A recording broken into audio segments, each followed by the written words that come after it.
recommendations are more detailed to allow for public consultation opportunities? Yeah, there's lots of opportunities to do that, and I think looking... Can I back up on Sure, that? Because I've read it, but I just Yeah. want to back up, and the question I want to ask is, how do we make sure there's enough information in a timely fashion? So Yeah. if you've got your staff and they're putting their feet to the fire for a vote that's going to change hundreds of people's lives, their bank accounts, the amount of equity they have in the house, whether or not their children are safe, what's going on in their neighborhood, I mean, that's hundreds of people's lives. If you've got 3 days to decide that, how do you change that so you can get that in a timely fashion? Yeah, so, certainly this decision demonstrates how challenging that is. I think there's a lot of other decisions in my experience in the past 8 years where the timing is really difficult. There's some different ways that I think we need to address that. So number one, even the short turnaround from like a Wednesday, Thursday night to a Monday, for a lot of things ends up being problematic. I know, most councillors are part-time. A few lucky folks that are retired and maybe have a little more time, but I get that agenda Wednesday night. I still got to work on Thursday and Friday, get through that agenda while doing work, and then try and get questions out, get them back, get feedback. So it's it's a tough thing. I've argued that we should put together a calendar of issues and say, hey, on the horizon we have these decisions coming up. And one of the examples I'll use is the animal shelter contract. That was one that a lot of people had some feedback into as well, and it was another one that we all knew was coming, and people maybe weren't sure of the date, but once we got it public, it was a pretty quick turnaround for people to, chat about it a bit. So in my mind, if we said, okay, sometime in spring of 2017, you're going to see discussion around the animal shelter, that gives people some ideas of it. We've got a few months, we might want to start talking about this, and that was similar with the animal control bylaw. I think there's a different name to that one, but I think that we need to do a better job of mapping out like a 4-year or 2-year timeline and say, here's where some big decision points are going to come. That's where communities are really going to want to have some input and impact. And I do think that we should be more inviting of information reports. So often those kind of get buried and people don't pay a lot of attention to them, but there are, for a number of different issues, sort of progress updates or information reports. They generally can get into consent agendas, but you can pull them out and ask questions about them that will say, hey, here's, for example, here's the homelessness count in the community. So we do get that report every year. It gets pulled out, there's a presentation, we talk about it. And we need to be, I think, more comfortable in doing that for more issues and just not letting them slide by. So that's the responsibility of council to say, hey, this report's in the agenda. It should be really interesting to the community. I understand not everyone's going to go read a 400-page council package, so I'm going to pull it out and highlight some things I think are important to the community. Mm-hmm. Yeah. Well, when you're dealing with homelessness, if it is as huge of an issue, which I believe it is, then they should be reading 400 pages. Yeah, and you can see some great reports over the past number of years that show things like wait lists for affordable housing and how significant those have grown. Mm-hmm. You can see the enumeration report, which does counts on homeless in the community and really assesses what those demographics look like, how the issue is growing, what's going on and trends, and those are really important to look at year over year and really understand what's happening in the community, because I know that in many ways this has brought this issue to a head. Like, a lot of people are talking about this now, but this has been sort of a brewing issue growing for a number of years, and I talk to community members in just about any community within Chatham especially. They'll talk about the rise in incidents and people sleeping rough in areas that they didn't see that before. We had folks sleeping out on Mud Creek last week, which is not something I think anyone has really noticed as an issue before. So it's really, a lot of uptick, for sure. And we've seen a lot. I mean, to be honest, Brock, in this neighborhood, we've seen twice the amount of homeless, twice the amount of incidents, twice the amount of reports. Right, since the shelter went in. So I get it. I know it's everywhere. Yeah. And it's just one of those situations where okay, well, so how do we get the information that we need? In a timely fashion, right? So it sounds like there's lots of information coming in. Yeah, there's lots there. Yeah. So then you've got all that information, and the staff is giving you that information. I guess the staff would be the different areas there. The groups that you're talking about. Yeah. The unemployment, general employment and social services for those types of things. Those are the staff members that are bringing you this plan to move a homeless shelter into a residential area. Yeah. Right? Yeah. And so I guess, how do you get? Like, is there enough information for you, or is there a way to dissect it better? I mean, you're talking about maybe having people highlight it, but how can you read 400 pages when you already have a job? Even though you were elected to represent the people, right? Because there's a whole deal there too. Oh yeah, and you definitely, it's a skill to learn how to do that, to get through that amount of information, and certainly I think I've become better at it over 8 years than I was in year one. I think you appreciate that in any job.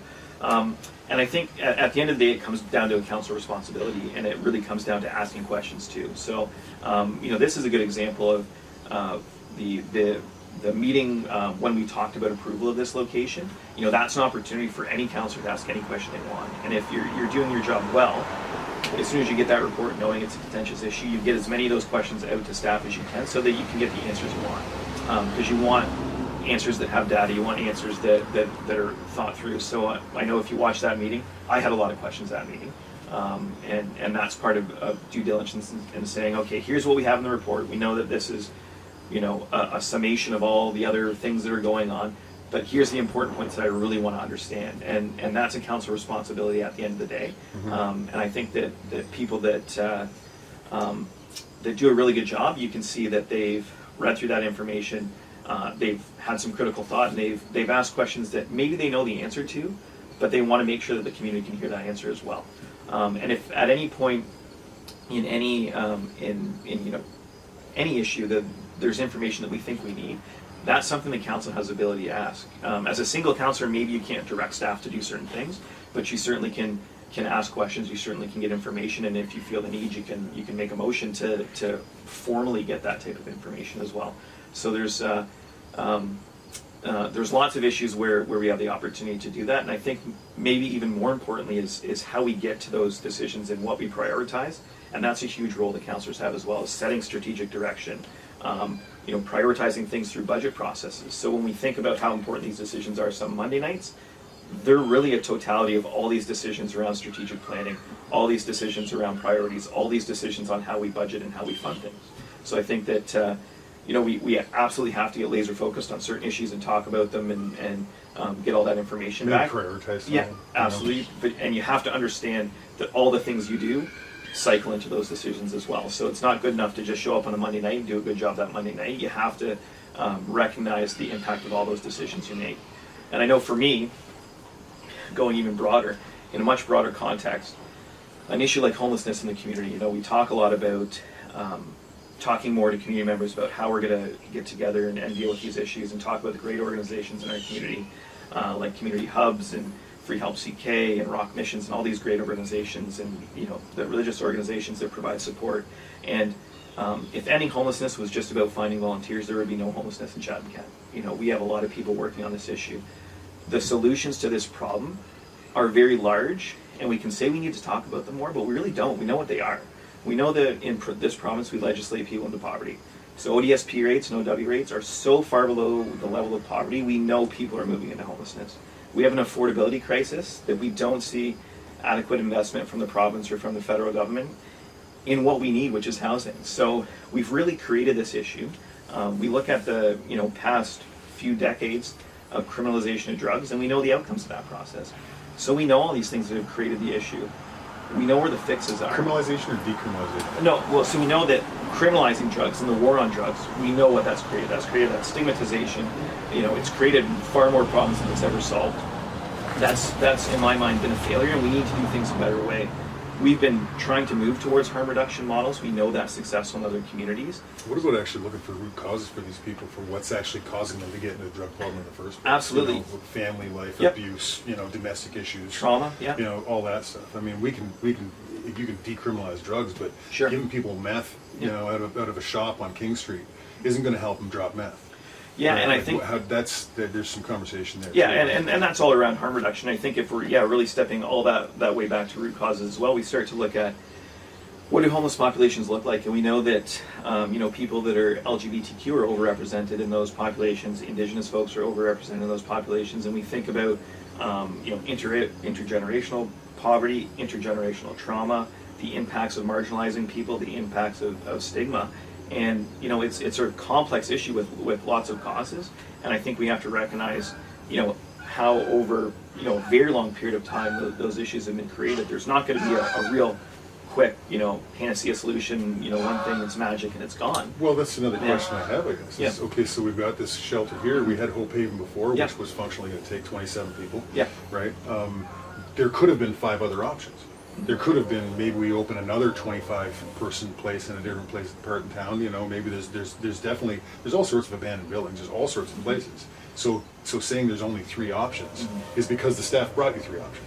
Yeah, and right? from... So how about saying we need more options? Yeah, and I think that, I obviously asked some questions on the Monday Night Council meeting about what our next steps are. Yeah. And I think those are really important, and I think that it's, important that this is a 3-year lease. We know that it's a leased property, so there's an end date to that lease. And part of that is there's some other projects coming on board that I think are going to make a difference in the community. So we think about the indwell development. That's really important. We also have a... Tell me about the indwell. So indwell is over off of Grand Ave. So it is a lower income housing development. It's at the site of an old school as well. They have some developments in other communities that they've done as well. So they're basically well below market value units, and they generally cater to individuals who are in vulnerable situations. So might be on the verge of becoming homeless, we're already homeless, so it's a type of transitional housing. So that's something that unfortunately is not ready yet, but it's getting there. We've got the tiny homes development that's been ongoing. Very soon you'll see coming back to council, there's a RFP for a community outreach group. So right now, our employment and social services folks, they are working, to the bone. There's tons of work for them to do. They're doing community outreach the way they can, but we'll be engaging a third-party organization to increase those contact points with people that are living rough, that are living in encampments, to try and transition them towards services and get them housed. So there's all these other things that need to happen to make a shelter, not need to be here. And frankly, for me, I don't think a shelter should exist. I think that it's a sign of societal failure that we can't take care of all the vulnerable in our community, and we got to do better. I disagree with you, and I'll tell you why. Yeah, sure. Because it says right in the Bible, there's always going to be poor, and there's always going to be super wealthy. Yeah. And I feel like this is really, I don't want people to suffer. Yeah. Obviously, we want to help poor as much as possible. We want to help homeless people as much as possible. But where I draw the line is when you invite a shelter into an area where we have children in the neighborhood witnessing domestic violence on their street corners, which has happened, right? And that's where, you start asking the question, would you like it down the street from your house? I understand we need it, right? Obviously, we don't want to have to need it. For right? sure. No one wants to lose a game. Yeah, and I think we also need to recognize when we look at things like shelter solutions. So when we look at the continuum of housing, the most economical solution is getting people housed. Giving housing supports, actually having societal, social sense, makes good financial sense. It gets more expensive as you move down that continuum. Shelter solutions are more expensive. Hospitals are very expensive, and when people are unhoused, they end up spending a lot of time in the hospital. Jails are phenomenally expensive. So we know that not only is it better, more humane to get people housed. Housing is a human right. People should be housed. It's also, from a financial point of view, the best thing that we can do for communities in our province. And we need to move people down that continuum and get them housed. We've done it in the past where we have not needed shelter solutions. We've been able to get people housed. We've been able to get them in transitional housing. We need to get back to that model. Part of it, in my mind, when we look at how slowly rates of ODSP and OW have increased relative to inflation, people are poorer and poorer every year, and that's a choice that the government's made. And I think that those things continue to aggravate this issue. They continue to create more vulnerability. They expose those things that make people vulnerable, that marginalization, that stigma, that intergenerational trauma. And I think that we have a moral obligation and responsibility to take care of people. And part of that is not just these small decisions and very important small decisions, it's also these big decisions that really have societal impacts. Right now we have limited tools as a municipality to help in these situations. We have limited tools as a community. And I kind of say it's like fighting a forest fire with a garden hose. We're out there and we're trying to do it, and everyone's doing their best. But there's bigger decisions that need to be made to start to make some headway on this issue. And I'm glad that people are advocating for those. I've been advocating for those type of solutions the whole time I've been on municipal council and before. We talk about poverty reduction strategies. We talk about harm reduction strategies. At the Board of Health, we push other levels of government to do it, and we're trying to do those work because those, at the end of the day, are the real solutions. So just one more question, just sure. For me actually, is I noticed in Chatham, because I've been around town since '87. Yeah. My family's been here since I think almost 100 years. But when the Southwest Regional Center closed down, there became a big problem with homelessness right away. And understanding that, there's a place that was actually functionally trying to support people and help them, and that was housing people, and that was taking care of a lot of people that had not only mental issues, mental wellness issues, drug addiction issues, you know, all of that stuff. They were actually trying to treat it. Why are we not talking about having a facility like that in the area that's actually going to take care of people, you know, that need to be? There are people that will always be poor. There are people that will always suffer, and it's unfortunate. It's awful. So why, if you're talking about helping them, is there anything on the books to say we've got to open a facility to take care of these people? Like a real medical facility to treat these people? Yeah, so there's a couple different components to that. So I think that there's some different strategies. You know, obviously there's different fits for different types of people that might find themselves in those vulnerable positions. I think, you know, one of the things that's been really frustrating to watch is that, you know, until very recently, we didn't even have a detox center in Chatham-Kent. So obviously that's a provincial responsibility. The municipality recently did help capital fund that through the hospital to have on-site detox at CKHA. Previous to that, if you were an individual in this community and you decided that that was the next step for you, you needed to get into a detox facility, you had to go to Sarnia or Windsor, and you likely had to wait months. And I think that we all can appreciate that's not going to work for anybody. If you're ready to make that decision that you need help, and they say, okay, don't worry about it, we'll see you in 3 months, that's not acceptable. And it's unfortunate to see that, you know, that wasn't something that was a provincial priority in Chatham-Kent. We saw it in Sarnia. They had a huge provincial contribution to get that done in Sarnia. We didn't hear. Municipal council had to step up and provide money. Community members had to step up and raise money, and that's now going to happen at CKHA. So I think that's a really important development. And so we need a bigger voice for the province, for more to get. Yeah, and I think you know, these conversations are great to have on this porch, and obviously, you know, municipal councillors have some ability to do some of these things, but some of these issues really are provincial and federal issues that haven't been taken care of, and people that are in those positions need to be on porches like this and having conversations like this. I agree with you 100%. Okay, thanks, bro. All right, moving on. On March 7th, 2022, we may have covered some of this. Yep. In which case no problem. Because you did cover a lot. March 7th, 2022, a staff recommendation to expand facilities to programs in Hope Haven was put on hold to investigate a $1.2 million offer from a secret group of investors to move a shelter away from downtown. The new staff recommendation with new investors option was presented as a done deal in Chatham Daily News on March, what was it? It was March 18th, and passed by council and mayor on March 21st. So March 7th, the recommendation was expanded. Was to expand facilities on programs was put on hold. Right? There's a $1.2 million offer from a secret group of people. You understand how people are feeling about this, right? It's the secret groups of people, and to invest in a shelter away from downtown to get people out of downtown, right? And then no information was given to the public until I believe March 18th, and I think the first flyer came out from one of the neighborhood people, and it was actually, this is what's happening, and then it was passed on the 21st. Right. So you approved the relocation of a homeless shelter in this residential neighborhood. What kind of information did you have to make? We talked a lot about the information you had, so we'll skip that one. We talked about this. Did you have the names of the investors? So you didn't have the names of the investors? So we had eventually the names of the investors, and I know 2 of those were public. I'm not sure which 2 were, and I wish I could confirm that. I think, you know, it was mentioned at the community open houses that we had.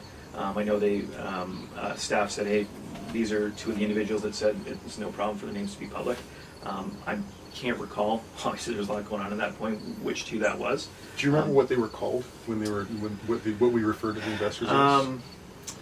Downtown Chatham Investors, something like that. No, I think it was Community Partners. Community Partners, yeah. Yeah, the Community Partners. Yep. Okay. Do you think the Community Partners are making any money on this deal? You know, I don't know what their business plan would be with that property. You know, I've seen a number of schools redeveloped in our community. I think about the St. Joe's location that's now housing, which is a really positive development. Obviously, we need housing. We've seen the old McHugh School redeveloped and put to really good use. The school down on Victoria, can't recall what it was called previous, also owned by the same group that owned the McHugh School, that is now redeveloped. So I think there's opportunities in those buildings to redevelop them. From this lease, I can't imagine that it's a very, you know, attractive financial investment at that point. But I would. Have you ever met a millionaire that didn't have a plan? No, certainly not. Okay, that's all I'm saying. Did you have the names of investors? Because you had a couple of them. I know we weren't originally giving them. Eventually, they gave a couple of them out. Did you see a detailed budget on operational plan? And if so, why were these detailed budgets not going public? Yeah, so with regards to the operational plan, that's one of the questions I asked during the meeting. So really what it was is a relocation of services. So we obviously been running an emergency homeless shelter at the Bradley Center for a period of time and then at the Travel Lodge. So the utilization was the same employees coming over and working at the new emergency shelters. So that was just a continuation of current operations, funded obviously as we talked through Employment and Social Services, partly through this COVID funding called SURF funding. The new spending, so the new money that we were provided with some figures was the capital cost. So that's the repair cost to change a few of the rooms around. Fortunately, it's a building, as most schools would be, that's set up as an institution, works with very minimal renovation. So some other industrial type properties would need a lot more put into them to make them feasible to use. This type of building, the capital outlay was outlined as part of the information that we had. We knew that we talked about the operations moving from Travel Lodge over. So those were the key components of understanding the transition in my mind and the figures that we were working with. So the detailed budget included transition over and upgrade of the facility? Yeah, so the capital cost, which is the one-time upgrade cost. Okay. And what kind of services and support do you think should be put in place in a residential neighborhood if there's a homeless shelter? What do you think should be here? Yeah, so how would you help us? Yeah, so I think it's good to look at what type of services are required anywhere. So we know that outside of just a homeless shelter, we're obviously dealing with homelessness throughout the community. In particular, we're dealing with a lot of encampments. And I think those bring with them certain challenges, certainly, and we definitely see whenever an encampment moves, we'll see people move to another location. Sometimes we'll see people come through in transition and stay for a little while in one space and move out. I know that I was just looking yesterday at the Tecumseh Park issue, so we know we had some encampments there recently. We were sleeping on the bandstand. Yeah. So they Employment and Social Services went out, talked to them, found out who's who, and if people would like to call and access services, and then we looked. Historically, have there been people doing that before? We looked at numbers from last September, and there was 2 different dates. Employment and Social Services went out and engaged with 6 people once, 9 people another time. None of those people are the same people that are there this year. So we do know that there's transition and people moving in and out of areas. And I think that when we look at communities at large and those encampments and any types of services, services need to go where they're needed, obviously. So we think about emergency services like fire, police, EMS. Obviously, those are sort of last resort emergency type services. The preventative services, so that's Employment and Social Services, that's these community groups like Rock Missions. They need to be made aware of where their services are needed and get out there. So it's really important that residents are making those contact points. And yesterday that's why Employment and Social Services was out at Tecumseh Park because. So what about protecting the neighbors? Yes. I mean, I get. We want to make sure that we're taking care of the homeless. This is why we're here, right? For sure, yeah. But how are you going to protect my cousin who lives down the street with 4 kids under 80? Yeah. From her kids being in trouble or in peril because of somebody in the neighborhood that's brought in due to the flow of traffic, because that's what's happening.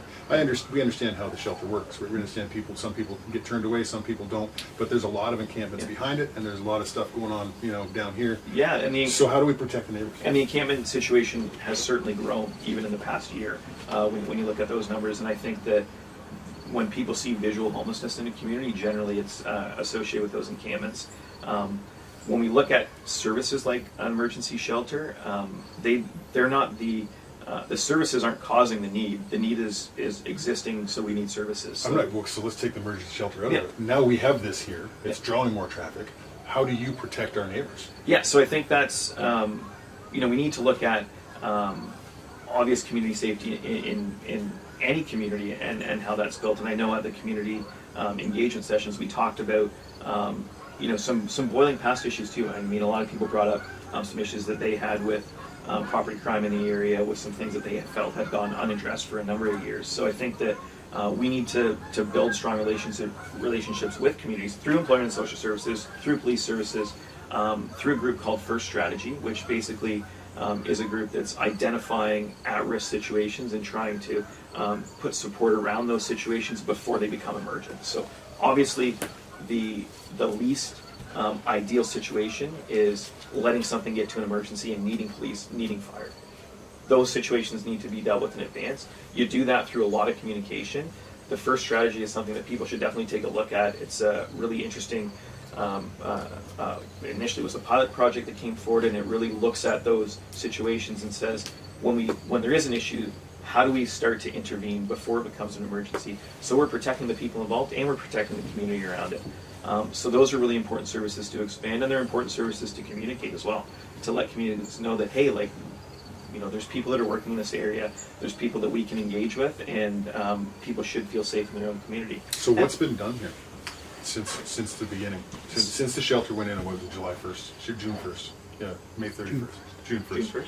Yeah, so what has been done in terms of, you know, speaking from a porch that sees the things that have gone on, but what do you see has been done? Yeah, so you know, the presence of employment and social services at the emergency shelter, so having trained staff that are working there and able to respond to community concern, and I hope there's been good communication in that respect. Obviously, you know, police services, when they're required, are available, and that's on a, you know, sort of as need basis. And I think that, you know, it's kind of important to note that council in no way directs police operations. You know, they design that and decide on that themselves. We just authorize budgets. So you know, that's engaged. So has there been more of a budget authorized for the police to be down in this neighborhood, maybe a beat cop?